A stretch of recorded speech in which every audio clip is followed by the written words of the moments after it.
Hello and welcome to the Lair podcast. I hope you're all well. I'm Jamie and I'm joined as always by my co-host Gavin Thomas. How are we, Gav? I'm very well, Jamie. Kind of a winning weekend for us. A winning weekend. It's nice to say that, isn't it? Especially when we talk about the Dragons. It's always nice. And winning unbeaten in pre-season. Yeah. Unlike the other Welsh teams. Unbeaten this season so far. That's the way we have to look at it. Absolutely. Yeah, too right. How's your week been, Gav? What have you been up to? Well, I've watched a lot of rugby. Avoided playing any rugby or training, fortunately. I understand you went to see Exorcist, the new Exorcist film. I believe, is that right? I did go and see the new Exorcist.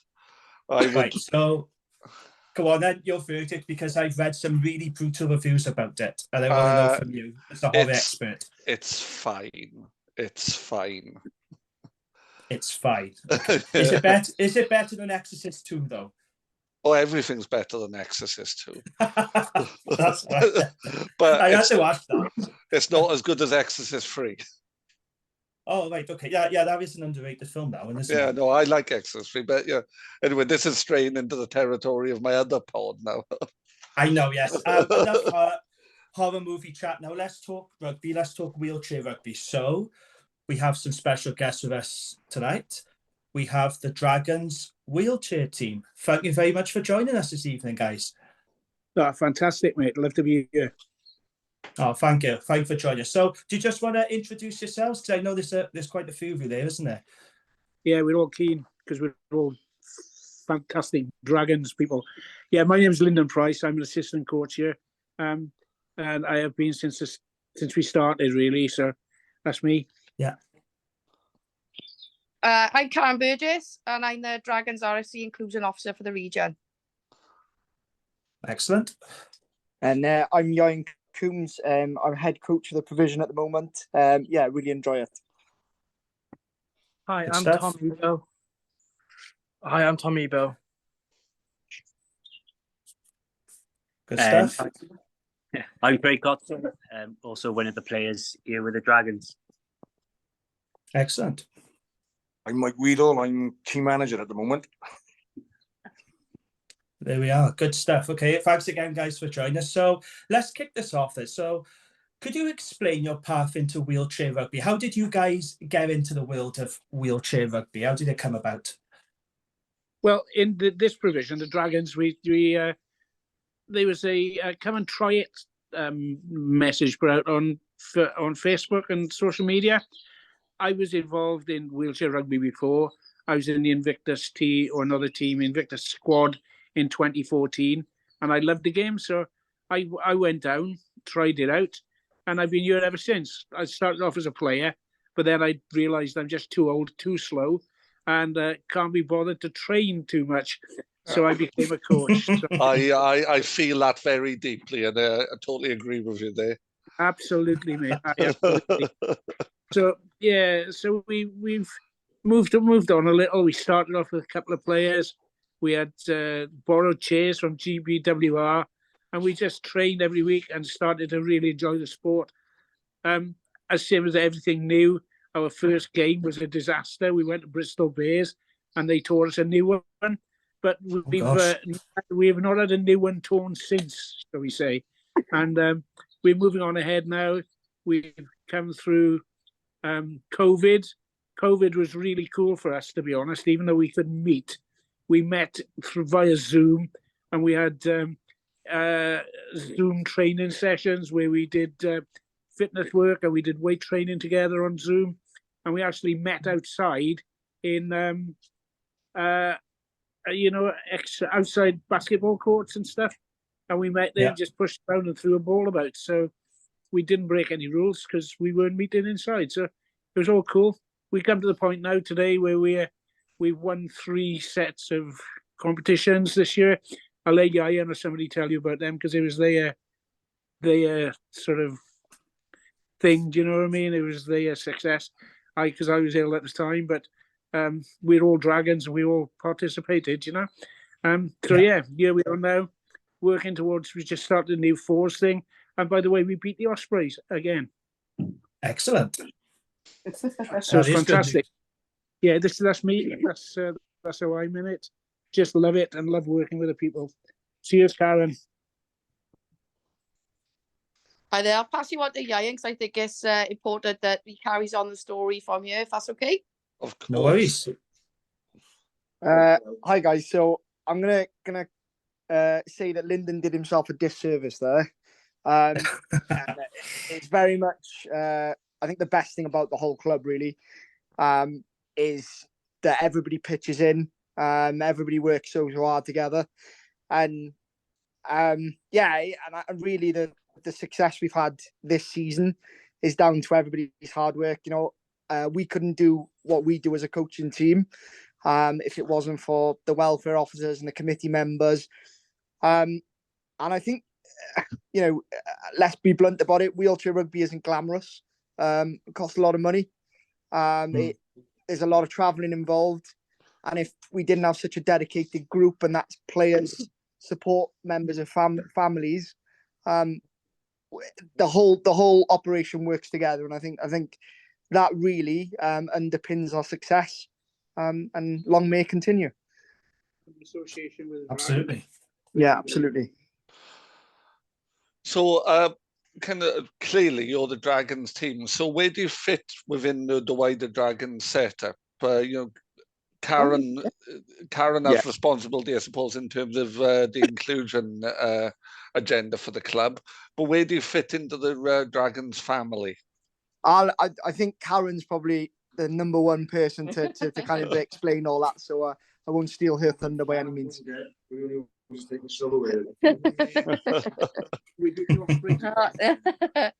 Yeah, so I think we've come to a point now, like with where the team started and where they are now, they're very much, as far as I see it and as far as the Dragons see it, these guys are at the forefront of the Dragons as in inclusion and community. They're so important to us, and we're proud that they wear our badge, and they're proud to wear our badge. We are one family. We are one unit. It's no, as far as we're concerned, there's no separation. They're just as important as the Dragons. The Dragons main team. They like I say, they've come away with so much silverware this year, but it's not just about that. It's about the family. We are a Dragons family, and it is true. We use hashtag Dragons family, but this is real. This is what the guys believe.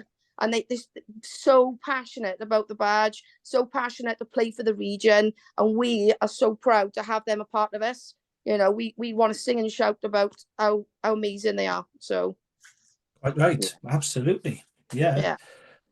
Good stuff. Okay, so you guys have won some silverware recently, haven't you? So, am I right in saying that you won the Wheelchair Rugby Fives tournament, and you were recently crowned Welsh Open champions? Yes, that's correct. Yeah, that's correct. You're doing all right, do you want me to pass you on to one of our young members to talk to you about our success? Yeah, I'd be interested in talking to the players as well about their I'll pass you on to the players. Here we go. Tom, go on, Tom. Hi. Hello, Tom. Tell us about the success then. Tell us about trophies. I won the Fives League with the Dragons, and it was amazing. It was tough at the beginning, but we kept persevering and we got there in the end. And how long have you played for Dragons, Tom? 3 years. 3 years. Yeah. And so what trophies have you won? You've won the Fives. What else have you won in the 3 years you've been there? We won the Welsh Open at the Judgment Day with the Euros 2023 against Ospreys. And we beat them again. Yeah. I think that's what we've won since I've been there.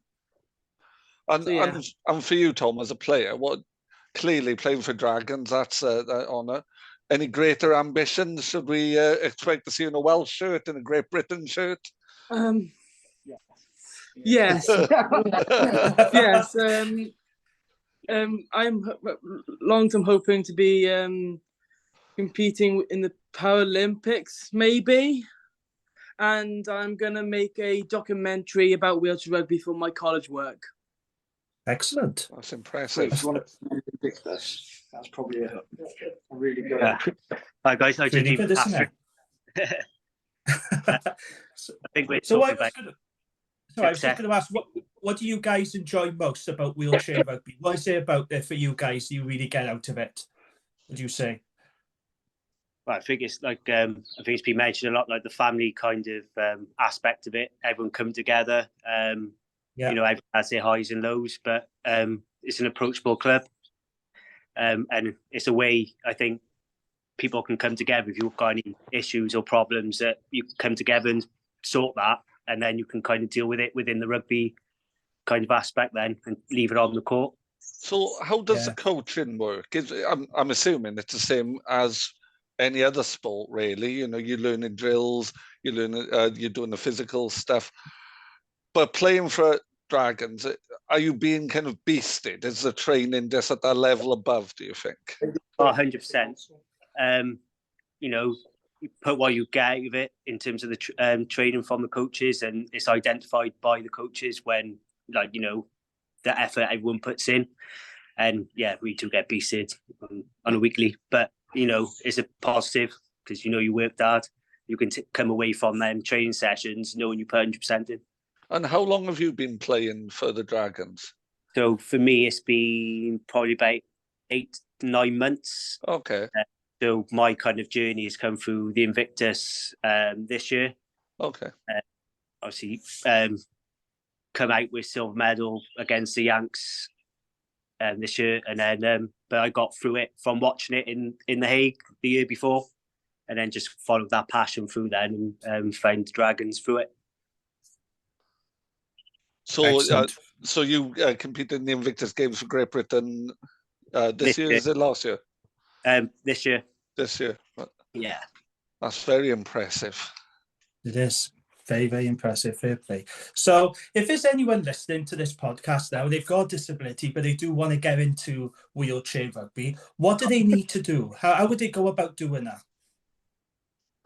So I think first things first, obviously the point of contact would either be ourselves on social media, or through Karen at the Dragons.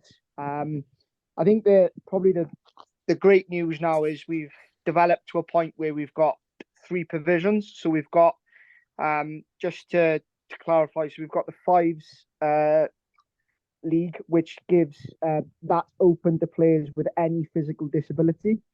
Okay. You've then got the Fours format, which is exactly the same rules. The only difference is in the name there's one less player. But that's for players who meet the Paralympic pathway classification. So predominantly it's for individuals with a higher level of impairment. But I think another thing that we're very, very proud of, and hopefully will leave the club in a really good place come a couple of years, is our youth setup. So hopefully now we've got obviously we've got a youth team, got a Fours team and a Fives team. So we'd like to think we've got options for anybody out there who wants to try. I'd also like to add there as well, we're always welcoming volunteers, support staff. With very, very quickly to mention, we couldn't do what we do without our support staff. They are the backbone of our club. You know, you've got mechanics, first aiders, and that kind of goes around what I was saying at the start is you can't have a successful club if you don't have the successful parts underneath. You know, that's right. If anybody wants to get involved, and gonna check it in there, the most successful wheelchair rugby club in Wales this season. Excellent. Yeah, so be great to welcome you. And we train on a Thursday evening in Pontypool. And just to clarify, you beat the Ospreys. Yeah, just to clarify that point. In case our listeners weren't sure. Yeah. Can I pass you over to Mike, who just wants to say something? Of course. Where are we coming from? Oh, yeah. All I want to say really is, like, a lot of these players, I know there's a few years. We are the biggest in Wales, and it's grown since the Euros. It's gone massive with our youth Fours. Our youngest player is 5. Our oldest is 68. Wow. So that's the age range. and if, like Joy said, if anybody wants to join, then come along. And just, I hope this works and it can get some publicity out there for us, and we're always looking for help in any way, shape or form. Brilliant. Okay. All right. Yeah. So where can people find you then on the social media? Social media, Dragons Wheelchair Rugby on Facebook. Twitter, the same, Dragons Wheelchair Rugby. A lot of our stuff is shared by the Dragons RFC. The community, the All-Stars, all the inclusions, we're all together, I mean, I go with the walk-in rugby, I go with the mixed ability team, sporting memories. I mean, I'm doing 5 days a week at the moment with Dragons, and that's just volunteering with them, and doing different things. But and we get on with it, and next week now we'll all be down at the game with our trophies from this year. And I've invited a couple of people from the Ospreys. I don't think they'll come though, but I will send them the pictures. I don't mind have it. It's because you beat them by any chance. I will send them the pictures. I gotta be honest, if you'd have seen their faces on Saturday, oh my god. Oh yeah, really. But it was our first trip out as force, and it was really exciting. I do get over excited on the side of a pitch or the side of a court, and it was really good, And we beat the Ospreys, didn't we? Yeah. The Ospreys, there we are. And we all go away together, and and then after the game, especially after the league, we won the league. We all went to the to a restaurant and we had a meal, and all in our sort of same gear. A couple of pints, stayed in a hotel overnight then, and come back the next day. But it's absolutely, we really look after each other. And when you think of Thomas, he's been here 3 years. And when he first came to us, he looked at us like we had 3 heads, and now he's so much part of the team. It's unbelievable. And when you think about it, we've had the pandemic and now we couldn't train for 2 years, apart from when we could get out into the open and when he lifted the bans up, the lockdowns. So it's been an eventful, since COVID or coming back from COVID, it's been pretty good for us, and on a scale that I don't think we ever imagined as big as this, And not all clubs, it's difficult to get people in, but we train at the right time, see, after work, and that's what's good about it. 5:30 to 8:30 on a Thursday night. Brilliant. So I'll leave the last words to you guys then. So what's it like to be the best team in Wales? Because we don't often get to say that as Dragons fans. To be honest, it's absolutely brilliant. But you come to training, you've got so many people wanting to work. We really beast them, sweaty and breathless. But it's absolutely fantastic to be the best people in Wales. Fantastic, mate. You had to be in the Principality Stadium on that 7th of May. Yeah. Good day out, was there? Oh, fabulous. Best day ever. And we beat the Ospreys. Beat the Ospreys? Never. You should have said. Guys, thank you very much. It's been a great chat. Thank you for joining us today. It's been a pleasure. Thanks for having us as well. 1, 2, 3. Oh, we're gonna do a 1, 2, 3 Dragons, guys. Come on, of course. Come on, guys. Go on, then. I know that. Right. You can do it in Welsh. Come on, do it now. 1, 2, 3. Excellent stuff. Thank you all. Thank you very much. Cheers, guys. Thank you for joining us. Bye, Take now. care. Thanks. Bye-bye. Let's go get sweaty. Bye. Thank you. No worries. Bye now.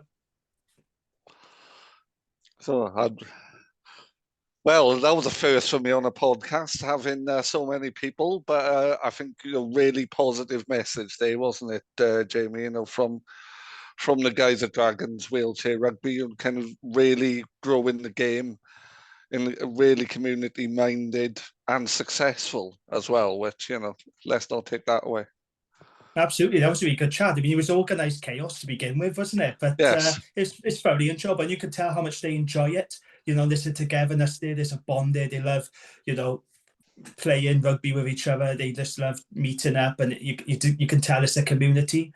you know, and it's just fantastic. But there's a sense of ambition there as well. When we are speaking to Thomas and he was saying, you know, his ambition is to represent Wales, is to represent Great Britain. And, you know, it's high level in each sport for those guys. And I think, you know, it's something that has to be celebrated. And as we've said on the pod, in all the episodes we've done so far as well, I think it's very important to understand that being a Dragons fan is more than just supporting Di and the guys, you know, on the weekends in the URC. There's a wealth of clubs, you know, and over time I'm hoping we'll get to speak to the other community clubs that the Dragons offer. Yeah, absolutely. There's a real big community at the Dragons, isn't there? The inclusion team, the Karen Heads Up is just fantastic. And it's nice to talk about a successful Dragons team, isn't it? A Dragons team that is winning trophies. It's fantastic. It really is. Absolutely. And, you know, with our badge on, it's not just a case of, and you do get a sense that it's really involved, because sometimes you do see the community element of clubs, it's there, but it's not massively, you know, it's there because it has to be. But you don't get that sense with Dragons. It's there because they want to build that community, that family. Absolutely. And they beat the Ospreys, in case you wasn't aware. Yes. The Dragons real team, they beat the Ospreys. And our friends on the Erie, I apologise for the amount of mentions of that. Good stuff. That was great to have him on. It was a real treat and a pleasure. Right then, let's talk about more success, shall we? The Dragons' unbeaten pre-season. So, Dragons wrapped up their pre-season with a 31-24 victory over the Scarlets at Parker Scarlets last Friday night.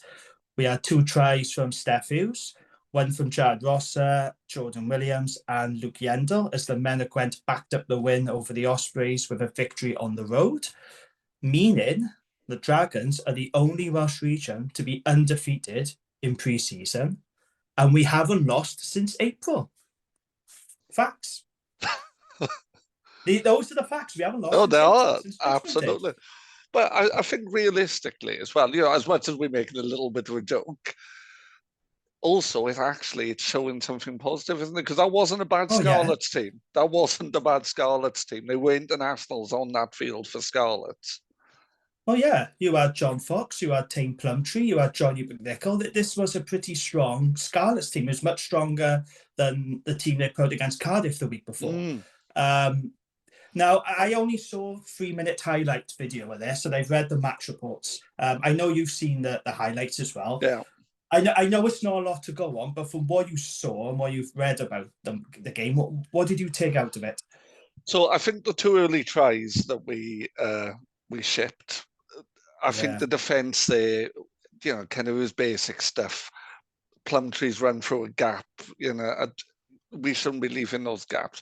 But then the match report suggests that defensively we were actually much better organised and there were 2 slight aberrations. I think from the clips from the match report, you know, Steph is really looking for work. He is looking for that ball every given opportunity, and you know, and that's paying dividends at the moment. I think the scrum, I'm looking for some wood to touch. The scrum, that's UPVC, but it'll do. I think the scrum is looking better than I had expected. I'm not going to say anything better than that, but I'm going to say better than I expected. Yeah, same. Yeah, you know, based on the highlights that I saw, and you know, I've read the match reports in the Argus. So the Dragons' defence was very good by all accounts.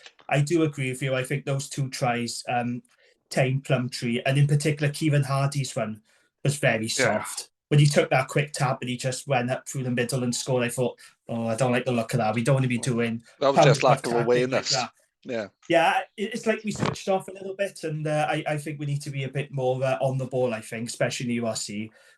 So yeah, that was a little bit disappointing, those 2 tries, but our defence was actually pretty good by all accounts. So Dragons were pinned inside their own half on a number of occasions, but they've managed to hold out. Our scrum and driving ball looked solid. Yes, they did. I know it's hard to believe about the Dragons, but the scrum and driving ball did look solid. The driving ball particularly, you know, that kind of when was the last time we used that as an attacking option with a level of confidence in it? Absolutely. We did have 2 players sent to the sin bin in the first half. We had Ben Carter and Rodrigo Martinez. So I think discipline is maybe something we need to work on, because although I like, we talked about Rodrigo Martinez on the last pod, he is prone to giving some penalties away, I've noticed in pre-season. So I think Dave Flan needs to have a little word with him there and just watch his discipline, because he looks great in the scrum, but I think we don't want to be giving away penalties, cheap penalties like that, do we? I spoke to a Wasps supporting friend of mine, and he only played about 9 games, but apparently he is prone to straying offside or giving the odd penalty away. I mean, that's not what we want to hear, but that's nipped in the bud pretty soon, isn't it? Just going back to the defence. So the backs coach, Matt O'Brien, he said this after the game. He said, the Scarlets had a fair bit of territory in the second half in our 22, but the defensive effort was unbelievable. It's been outstanding all pre-season, and we have done a lot of work on it. So that's quite encouraging, especially when you consider now we don't have a specialist defensive coach. Because Simon Cross, who was our defence coach, now he's gone to America to coach in the Major League Rugby. So what's happening now is we've got Sam Hobbs from the Dragons Academy. He's helping out with the defence alongside Dave Flanagan. I just wonder, is that a concern for you that we don't have a specialist defensive coach, or do you think that's just one of those things that can be easily worked around? I think in the short term, it's fine. In the long term, no, it's not. If you look at any club, any elite club, they have a defence coach, a specialist. And if you look at some of the other clubs in the URC, not necessarily the Welsh ones, they have a plethora of coaches. They have a defence coach, a set piece coach. Yeah.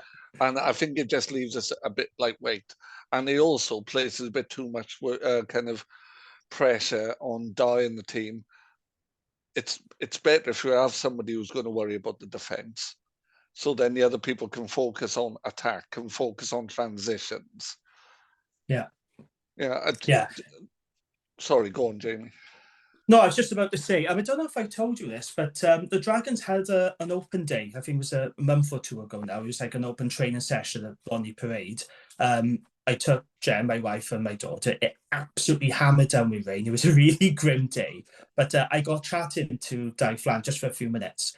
And I asked him at the time about a defence coach, because, the news had got about Simon Cross, which was still quite fresh about him leaving to America. And I did suggest to him, this was before it was all confirmed, but about Gethin Jenkins, could he snap up Gethin Jenkins on Mark Jones? And they hadn't been signed up by the Cardiff or Ospreys yet. So they were free agents at the time. And Di Flanker said, I'd love to get him. He said, but it's money, it's finances. And he said, but at the moment, we got Sam Hobbs leading the defence, and he told me he's really stepped up. So he seemed quite happy with Sam Hobbs in charge of the defence. But I would just like a specialist defence coach there, that's my only concern.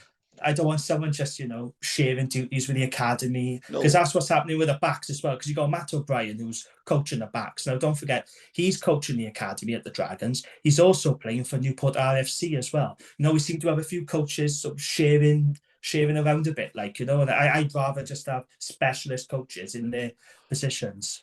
Yeah, whether that's a money saving thing, who knows? It has to be. But if we are, I would imagine that Di is serious about wanting to make this the best Dragons team he can. It's not being ridiculous. He's not going to claim he's going to win the URC, but he wants to make this as good a team as he can. The best way to do that will be to have a coaching team that he wants, that supports him in doing what he wants. And I've got no doubt that the guys from the academy are doing a good job, and they certainly appear to be.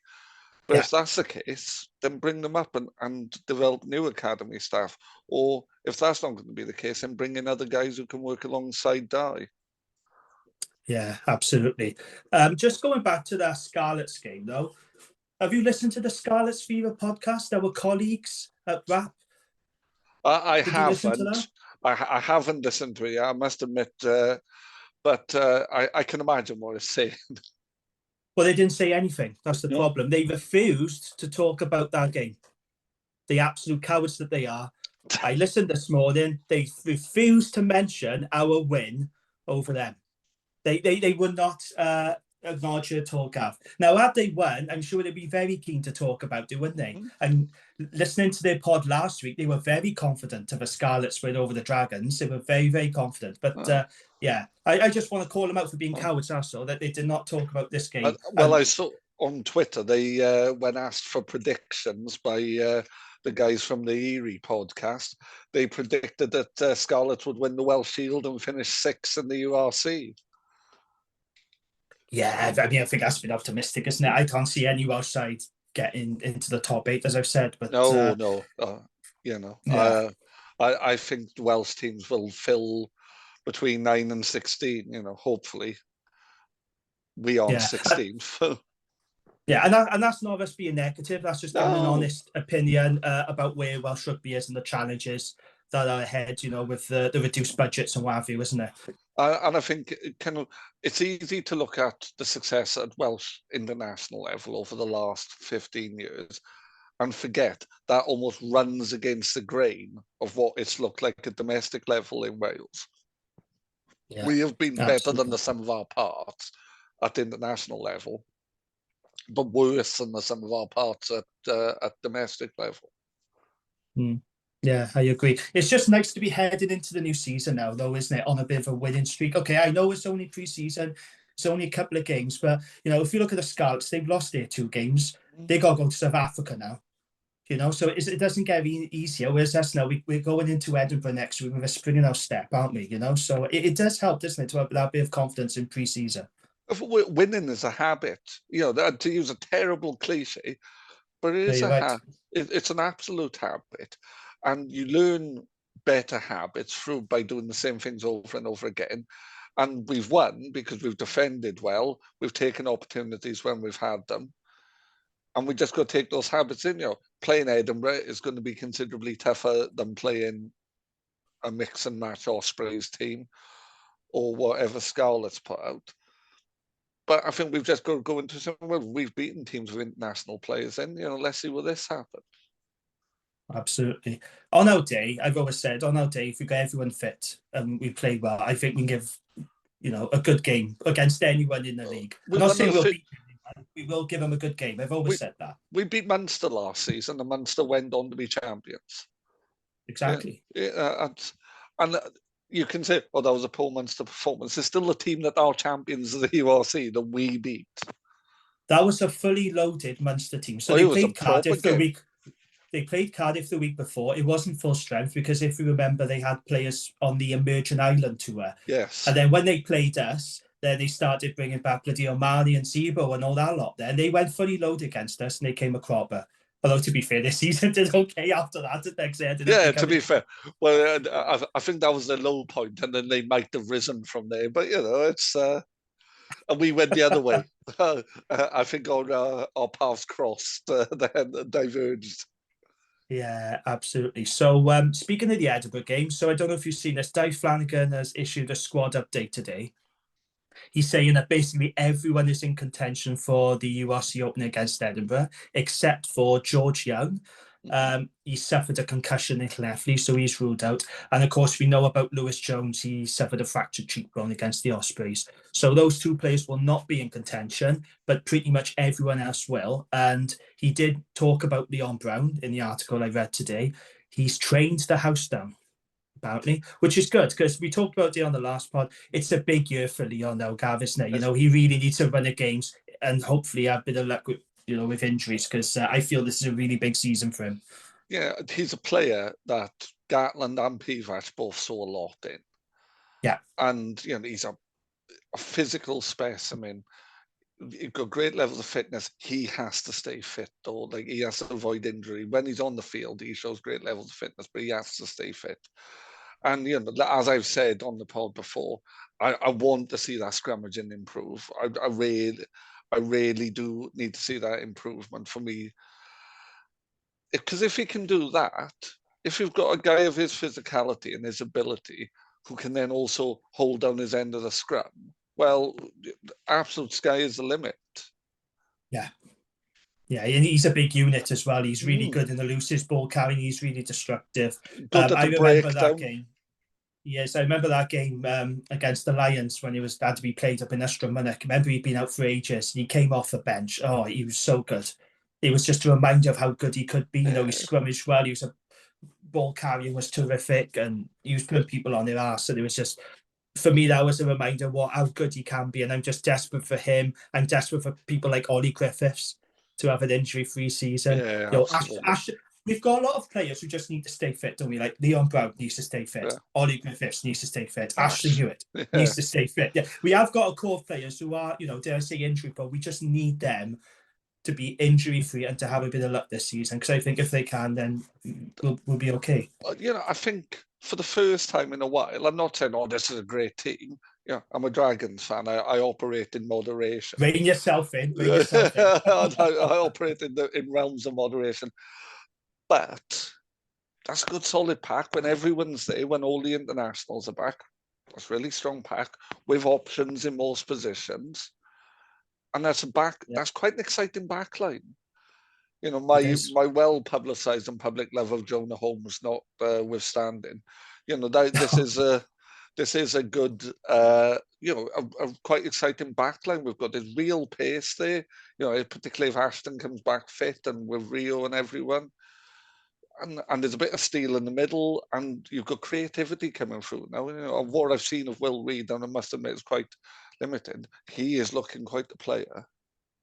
Absolutely, we got some exciting young talent. You know, Di Richards is someone I really like, the young Newport fullback and wing, and we got players like, you know, Harry Ackerman, you know, and Iwan Owen, Wales under-20s captain Ryan Woodman. We've got some really talented young players. So, do you know what? I am actually really looking forward to the new season, even though I know it's going to be challenging, it's going to be difficult. Maybe it is because we are now unbeaten in pre-season, but I am actually really.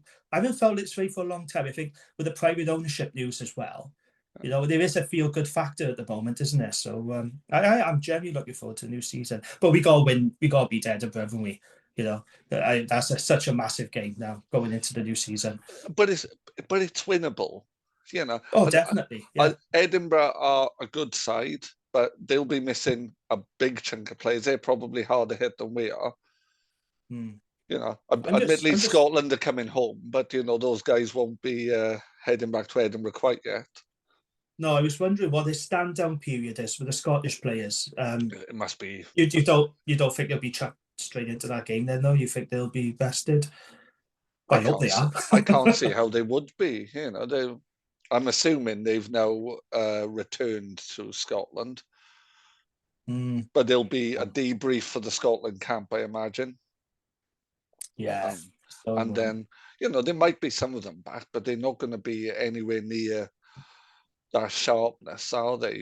You know, admittedly, they've been in the camp and everything else, but playing for Scotland is different to playing for Edinburgh. You know, they'll run different defensive strategies. They'll run different lines. It'll be a bit of an adjustment for them. Yeah. Let's hope they aren't available, those internationals. That's the last thing we want to say is suddenly all these internationals pouring in. Let's hope not. That's next Saturday, Dragons and Edinburgh. Tickets are on sale for that one, so if you haven't got your tickets, snap them up and let's get a good crowd on Ronnie Parade and cheer on the boys, because the more people they are at Parade, the better the atmosphere, and it really does help the team. So, yeah, we look forward to that one next week. Right then, let's talk Rugby World Cup. In particular, Wales. So Wales were crowned Pool C winners, and they maintained their unbeaten march to the quarterfinals after beating Georgia 43-19. Louis Rees-Zammit scored a hat-trick, while there were also tries for Thomas Francis, Liam Williams, and George North. Like I said, the scoreline was 43-19. It didn't feel like that to me. You know, when you read the scoreline, you think, oh, that sounds pretty comprehensive if you hadn't seen the game. It wasn't quite reflective, I said, that game of the scoreline. What was your take on it, Gav? Well, I think we were exactly what we needed to be for 15 minutes at the start, exactly what we needed to be for 15 minutes at the end, fine for another 20 minutes, and for half an hour, absolutely hapless. Yeah, I talked about this on the Wrap Pod. You know, Wales have been winning, and that's great. You know, I think we've done incredibly well in this World Cup. I actually don't think we're getting the credit all the respect that we deserve. We're still, because this nonsense about the lopsided draw, and people are still writing us off, and that's absolutely fine. We'll take that. We love being written off. I think what does concern me Wales's performances is, well, not all of them, not the one against Australia, but certainly against Fiji, against Portugal, and against Georgia again. We seem to have this lapse in the second half. There's a period where we seem to switch off, don't we? Mm-hmm. And I don't quite know why that is, but they don't want to be doing that now. We're in the knockout stages, especially against the likes of Argentina and, Ireland, New Zealand, if we do get to the semi-final. So we really need to make sure we're staying. I think the key for me in that is, and I've got no statistics to prove this, but I'm going to state it as fact because, that is how the internet works. You vaguely think something and you state it as fact. But it's always been in the absence of Dan Biggar that we've had those lapses. Admittedly, not against Australia, but I think that was just one of those moments. Biggar goes off against Fiji, gets loose. Biggar's not on the field against Portugal, was loose. Biggar wasn't on the field. I don't think Biggar allows it. No. He is barking at people constantly. And I've never been a huge fan of Sam Costello, and it's not because he's a Scarlets player. I have no strong feelings one way or other about our Westphalian friends. But I don't think he's the kind of player who inspires confidence in the players around him. I think he had a perfectly good game against Georgia. But with Biggar, he just emanates a thing that you want to play your best because you really don't want an irate Dan Biggar 2 inches from your face calling you an idiot. But he also emanates a calmness because Biggar doesn't panic. Apart from when he shouted at Rio in the Six Nations, but he doesn't panic. He just emanates calmness. And against Argentina, I think we've picked a pack to deal with them. We've gone very, very mobile, and that's partially because Talupe is not about as well. Yeah, but I'm not worried. I can't say I'm believing this, but I was saying this, but I'm not that worried about Argentina. Yes, they can beat us, but we can beat them. We can definitely beat them. Yeah, and he's picked the best team. The bench, I'm not sure, if Dylan Lewis is the answer. What is the question? But and those forwards, that front row selection, I get Dewi Lake, that's fine. But there are Domikowski and Dylan Lewis are not our best two alternative props. Henry Thomas and Nicky Smith are the options there for me. You've jumped ahead a little bit there because I was going to talk about the Wales Argentina. No, that's fine. That's absolutely fine. I was just going to say you're absolutely right about Dan Biggar. It's no coincidence that when he's not on the field, things turn to shit. I thought Costello did all right, actually. I mean, he is a young flyer. He was chucked into the deep end, wasn't he? Because of the really sad and unfortunate injury of Anscombe, who looked absolutely devastated, by the way. I felt really sorry for Anscombe because Anscombe's a player I rate. And to see him, he was almost inconsolable there, wasn't he, when he had to come off the field? It was really sad. So I thought he did okay. Yes, there were a few shaky moments, but there's a few, pointless kicks, wasn't there, at times for Costello? A few decisions I thought, I don't know why you're doing that. But overall, I thought he did okay. But it does worry me after the World Cup, when you consider, obviously, Biggar's retiring, Gareth Anscombe's going to Japan. We need a 10 to step up, but it seems to be Costello is going to be that guy. I don't really know who else is there. There's Owen Williams. I don't know. I mean, people talk about Callum Sheedy. I mean, Bristol named their team today. He's not even in it, So I just don't know. I'm a bit concerned about the 10 position going forward. I think in the short term, it's a bit of a concern. Anscombe can still be selected, I believe, despite moving to Japan. But because he's beyond the caps barrier, isn't he? But, where are the other options? Callum Sheedy. I'm not massively convinced by it. I know Josh on the Blood and Mud pod is a big fan of Owen Williams, but I haven't seen what he sees. Maybe I'm wrong there. But then where are the other options? Yeah, I mean, Josh likes him because he's an Osprey, don't he? That's well, I'm not suggesting Josh is kind of one-eyed towards Ospreys, but maybe. But But I was having this conversation with a friend of mine this week as well. I think, but there are options, kind of coming through. And I'm getting ahead of myself now. And when I declared Harry Keddy was going to be the next captain of Wales, that didn't pan out the way I wanted. But Will Reid, longer term, who knows? There's stuff. There are players coming through who could be, but right now we've got the issue. Yeah, just to say about Gareth Anscombe, so he won't be available for the Six Nations because of the way the Japanese season is structured. I've just looked it up now because I thought, hang on, I'm sure he's not available. Same with Liam Williams, he's not going to be available because I think there's a clash, and they're not going to be available. So after that, he will be available. But yeah, essentially, he's unlikely to be available for the 2024 Six Nations. But he has no plans to retire from international rugby. So because the full-back option then is also your concern longer term, isn't it? Because if Liam's in Japan and Lee Halfpenny is roughly the same age as God, where's the full-back option then? Kai Evans. It's got to be Kai Evans, isn't it?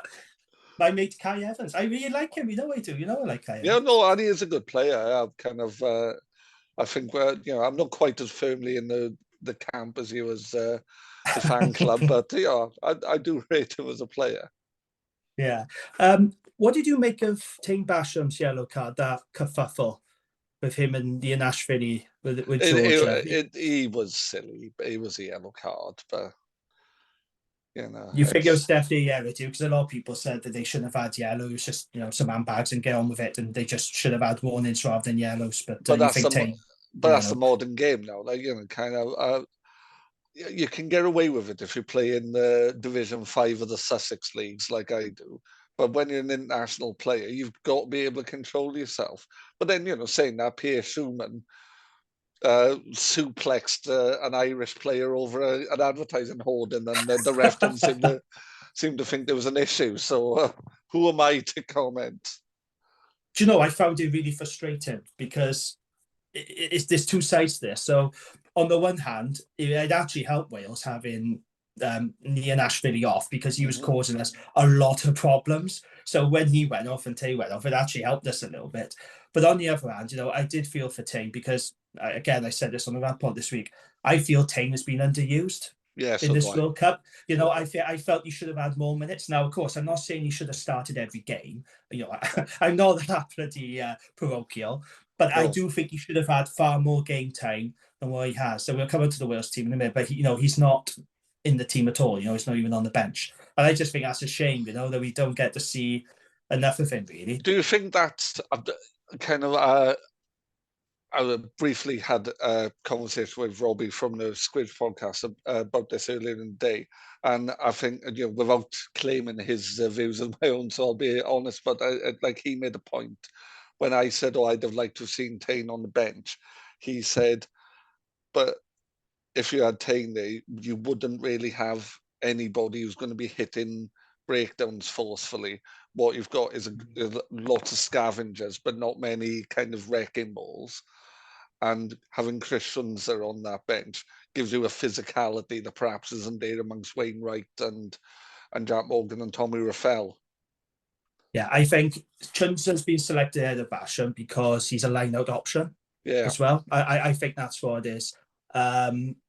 I just wonder if a yellow card went against him as well. To Gatland look at that and think, I can't be having that in the court. I don't know. I'm just speculating, but I don't know. Maybe it went against him, perhaps. It wasn't an ill-disciplined thing, though, was it? It was just one of those things. And there was a weekend of handbags. It was in the Scotland Island game. I'm trying to think. They in the Portugal-Fiji game as well. Yeah, you're right. I was going to get your take on the rest of the weekend's action. Was there anything from last weekend that stood out for you? I mean, obviously, brilliant win for Portugal, Scotland going home. What Wales up the side now? Is there anything else you took out to the World Cup? I'm going to speak a blasphemy now, and I will be struck down by the rugby hipster gods. Right? That Portugal game, super exciting, right? Brilliant. Right. So pleased for Portugal. A team with half a brain would have won that game quite easily. Do not play what they want you to play. Fiji, in a kind of ironic twist, Fiji did what we did against Fiji in 2007 and thought, oh, they're going to play like that. We'll play like that too. And it only ends one way.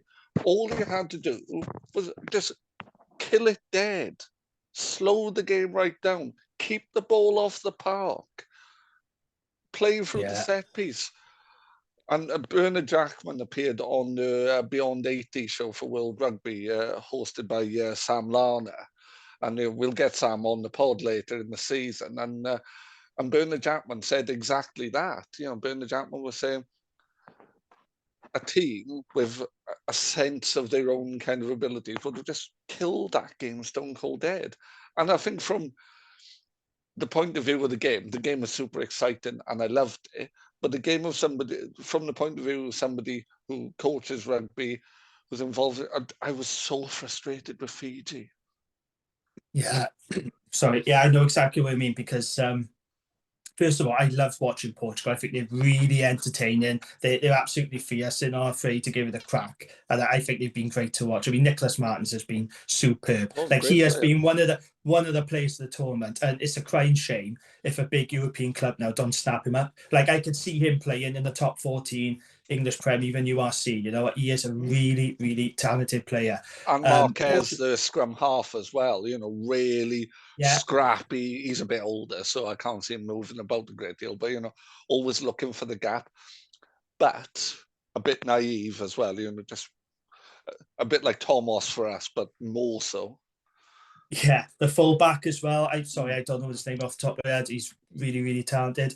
But I do agree with you. I think you say it was a brilliant game. I think the second half was really exciting, but I thought the first half was bloody awful. It was so scrappy. I lost count of the number of times Fiji sort of knocked on or made errors. I was thinking, this is doing my head in this game. But the second half was absolutely terrific. And I am pleased for Portugal. I mean, the scenes you saw at the airport going around on social media. And we need that, don't we? We need tier 2 teams that, we want to grow the game. And, rugby is made front pages in the papers in Portugal. That's brilliant because it's normally football, isn't it? So I think it's terrific. But, without doing them too much disservice, I do agree with you. I don't think Fiji were very good, but I hope they don't play like that against England. I'm sure they won't. You guarantee they'll raise their game. They have to, don't they? The other game I wanted to talk about was the England game as well. Oh, yeah. That was hapless. For 60 minutes, they were hapless. And I think the try that wasn't given for Samoa, that was borderline. That was a borderline decision. Yeah. But the problem is you've got one of those two teams, neither of whom are in great form. Fiji stuttered to a win over Georgia, were beaten by Portugal. England, they scored.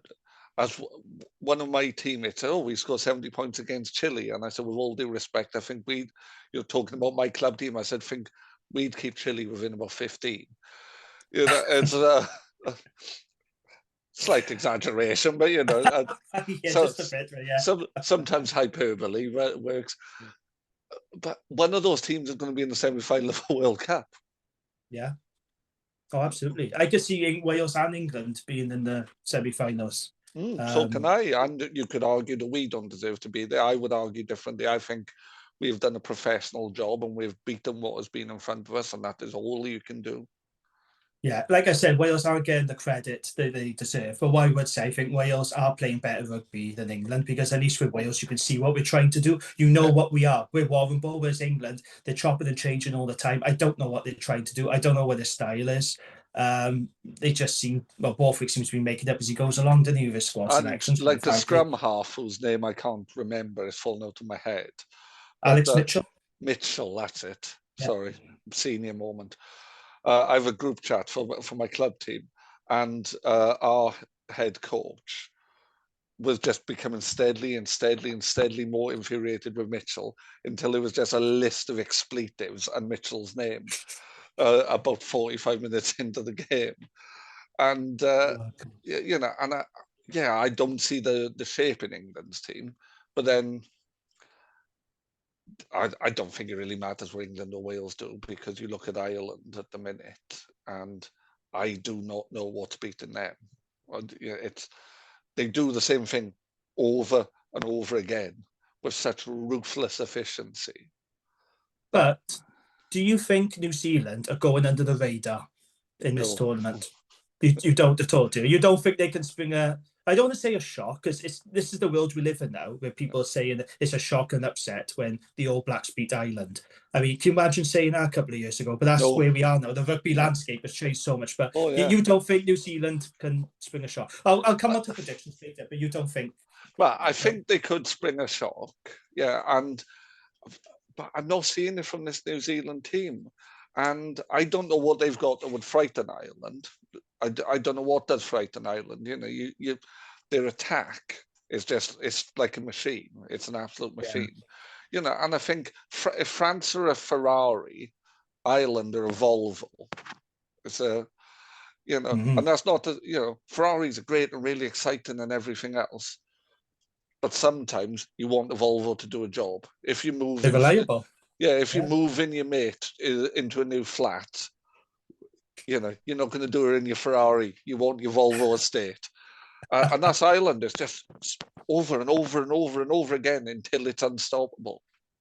Yeah, it's fair enough. I do get your point. Yeah, it's a good analogy, actually. Scotland, the other headline, they're going home to the surprise of no one. I mean, to be fair, everyone's giving them stick, but they were in a very, very difficult pool. But the problem was they just didn't perform when they had to.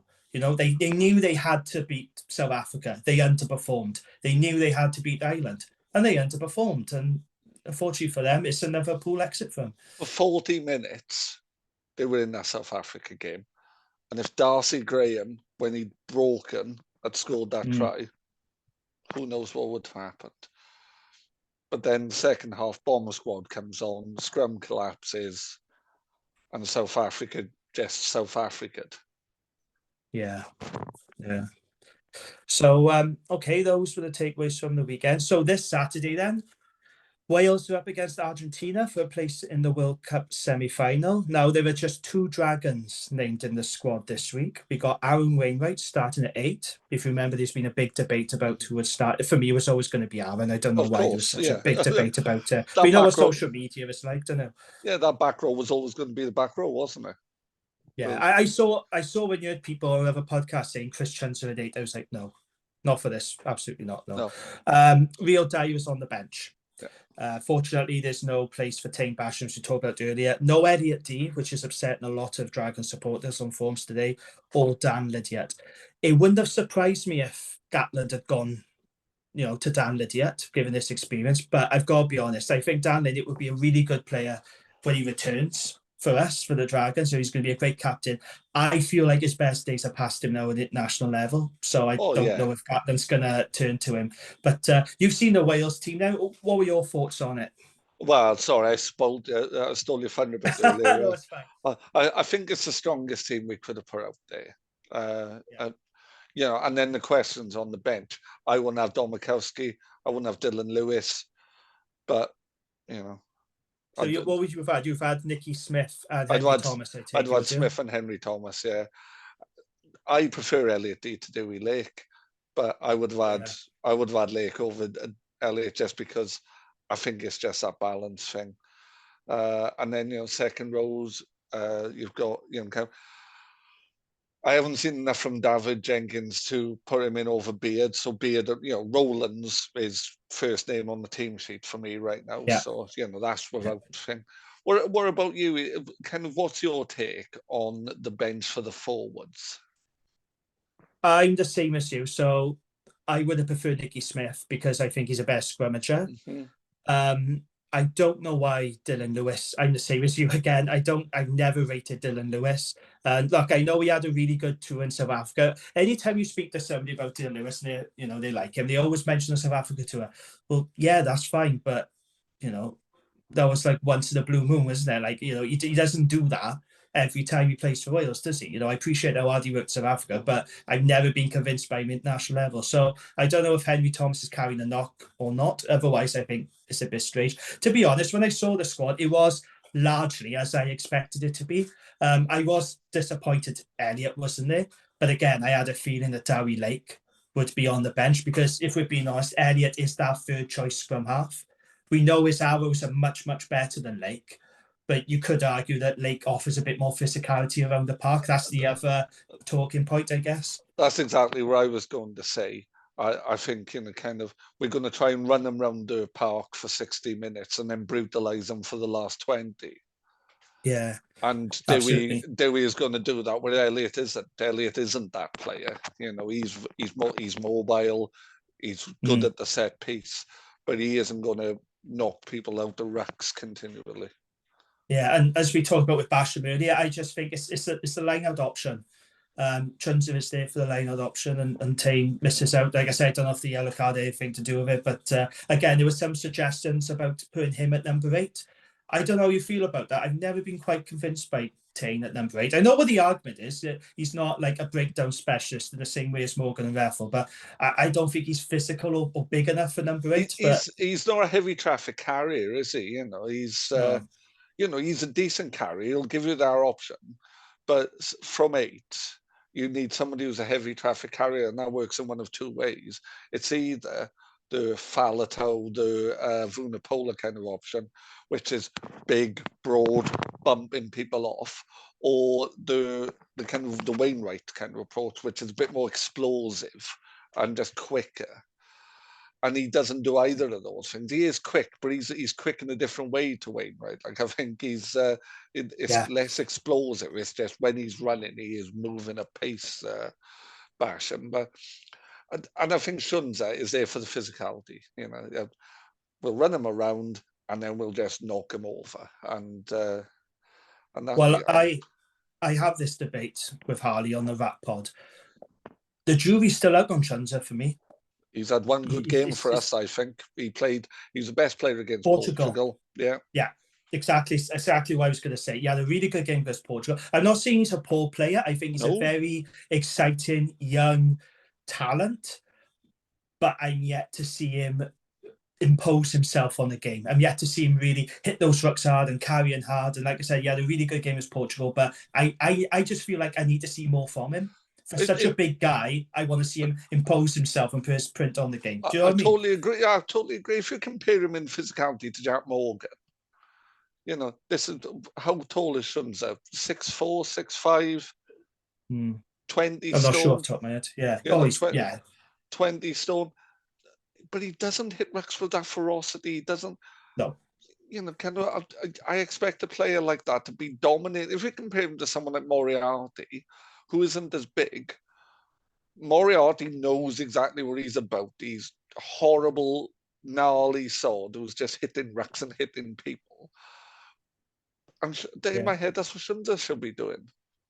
Yeah, I just want to see him put himself about a bit more, really impose his physicality and put himself about a bit. And I haven't really seen it as of yet. But like I said, I do like him. I think he's very talented player, and he's only going to get better. He is raw at the moment, but I don't think we've really seen enough of him yet. We haven't seen the best of him, that's for sure. Exeter fans will tell you that he's a great player, but it's Exeter fans also thought their branding was a good idea for many years. So exactly, yeah. Fair enough. Argentina named their team today. Very disappointed. No Dragon scrum half Gonzalo Bertranu. He's not in the squad at all. And I'm very upset. He's not in the 23. Thomas Cabelli is named scrum half. Very, very disappointed by that, because I thought he was having a decent World Cup, to be honest with him. Absolutely. So that's obviously, I mean, the first thought was, is he injured? Is he picked up or not? But apparently not. Michael Checker has just opted not to play him. They have got Santiago Carreras at 10, which I think is good news for Wales, because I'm not convinced about him at 10. He's not a 10, no. so... No, Nicolas Sanchez should be starting 10, but when I look at the teams, I think Wales can win. And like I said, we will talk about predictions later, but the team we've picked, I think, should be good enough. I'm confident. I am optimistic. What's the word I'm looking for? Optimistic. I don't know. I'm just quietly confident that we can get this done. As a Wales fan, I can't be too confident. I'm never too confident at all, because it always backfires. Every time I'm thinking, Wales are definitely going to win, we either boast up or we make it very hard for ourselves. But I'm quietly optimistic, I think. But before the tournament, Jamie, would you have taken the quarterfinal? Oh, God, yeah. Yeah, as would have I. So if we lose now, I'll be disappointed. But I think we can beat them. I've seen nothing from Argentina that worries me. And when people saying, "Oh yeah, but did you see the try to score against Japan?" Yes, I also saw Japan's defense. So it's. So I wasn't just looking at the man running over the line. I was also looking at the men not being in the place they should have been in, and I don't think we'll be doing the same thing. No, absolutely. It's going to be a brilliant weekend. I really cannot wait for this weekend. I was supposed to be going to a gig. I was supposed to be going to see Film for a Friend in Cardiff. I'm selling my ticket now because I can't miss Ireland, New Zealand, and I didn't know it clashed. There's no way I'm missing it. I can't. So I'm selling my ticket. If anyone wants to buy a seat on the balcony for Funeral for a Friend live in Cardiff, let me know. But, and if anyone wants to referee under 10s rugby in Eastbourne as well, also let me know so I can see the Sunday games. Right then, let's have some predictions then, Gav, for this weekend. Let's end on some predictions. So Saturday, 4 p.m, Wales versus Argentina. Your score prediction, please. Wales by 8. Wales by 8. Okay, I'm going to go Wales by 5 on that one. I think I said 5 on that. Yeah, I'm going to stick with Wales by 5. Then at 8 o'clock, later in the evening, Ireland, New Zealand. I think I know you're going to go Ireland, aren't you, from what you were saying earlier. But what's your score prediction for that one then? Ireland by 11. Ireland by 11. I just realised we did score predictions on that, but I can't remember what I said. So my score predictions now are going to be. You were spot on with the Wales one. You said Wales by 24 or 25. So. Yeah, I was thinking about this week though, because we asked, we was asked about predictions this weekend, and my score predictions are going to be very different though to the rap one. So I can't remember what I said. Anyway, I'm going to say Ireland by. I'm going to go 9. Ireland by 9. It wouldn't surprise me if New Zealand won, and I do think they are going under the radar somewhat, but it would not surprise me. And let's not forget, Ireland, they do have that history, that baggage of not winning a quarterfinal in the World Cup. Is that going to weigh heavy on their minds? It is a psychological game. Will it have any effect? It shouldn't do that. This should be the time now, shouldn't it? It's a different team. It is not exciting. It's not sexy. It's a Volvo estate, but it's a very good Volvo estate.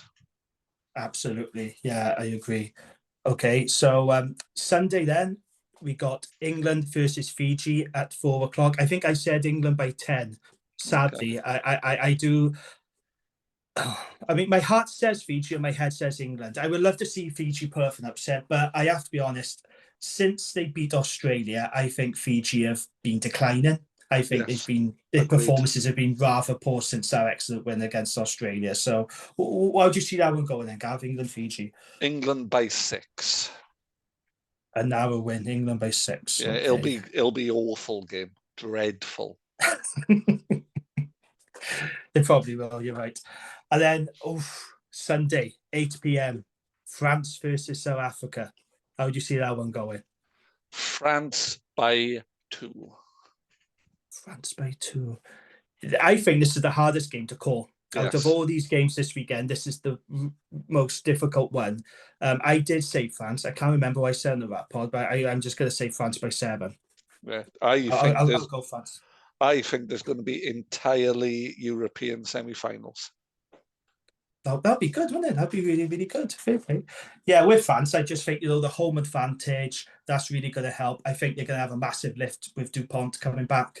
I don't think anyone surprised me if South Africa won it, if they turned up and just grinded France down. But I can't see this French team being grinded down. Well, one of two things is going to happen. It's going to be an awful game, which South Africa will strangle the life out of the French.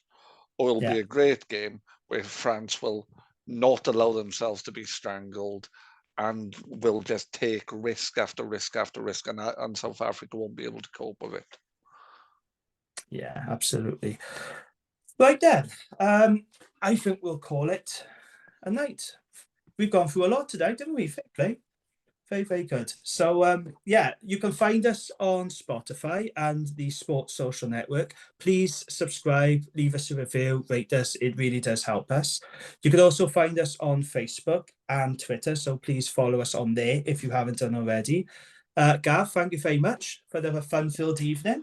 Thank you as always. Not a problem. And we will speak next week. Take care, everybody. See you all. Bye.